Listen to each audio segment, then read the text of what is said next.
कई पुलिसकर्मियों का पेट निकला हुआ है तो कई व्यसन की वजह से शारीरिक रूप से कमजोर है। ऐसे में जब खुद पुलिस बल ही अनफिट हो जाए तो उनसे फिट पुलिसिंग की उम्मीद कैसे की जाए।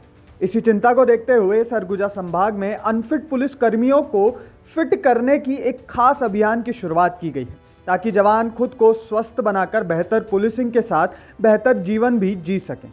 सुबह ठीक 4 बजे मैदान में पसीना बहाते ये नए आरक्षक नहीं हैं बल्कि सालों से सेवा दे रहे पुलिसकर्मी हैं। इनमें आरक्षक, प्रधान आरक्षक से लेकर टीआई तक शामिल हैं जो सरगुजा संभाग के अलग अलग जिलों में पदस्थ हैं। आईजी सरगुजा रेंज दीपक झा ने हाल ही में एक डेटा तैयार कराया जिसमें शारीरिक रूप से कमजोर या व्यसन की वजह से समस्याओं से जूझ रहे पुलिसकर्मियों की सूची बनाई गई है।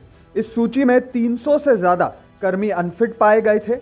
इसके बाद इन्हें 50-50 के बीच में सीआरपीएफ ट्रेनिंग सेंटर भेजकर विशेष फिटनेस ट्रेनिंग दी जा रही है। इस पहल के नतीजे अब साफ दिखाई देने लगे हैं। आईजी दीपक झा का कहना है कि ये किसी तरह की सजा नहीं है बल्कि जीवन जीने का सही तरीका सिखाने का प्रयास है ताकि पुलिसकर्मी अपने परिवार और अपने कर्तव्यों दोनों को बेहतर तरीके से निभा सके। ट्रेनिंग में पुलिसकर्मियों को शारीरिक व्यायाम, योगा और मेडिटेशन कराया जा रहा है। हफ्ते में 1 दिन अवकाश दिया जाता है और खान पान को लेकर भी सख्त नियम है। इन बदलावों का असर पुलिसकर्मी खुद ही महसूस कर रहे हैं।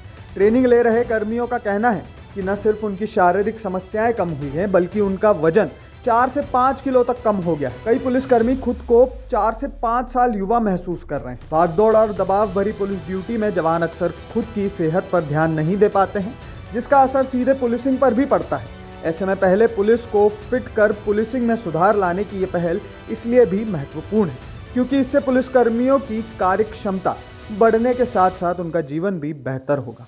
अभी के लिए इस खबर में बस इतना ही। नमस्कार।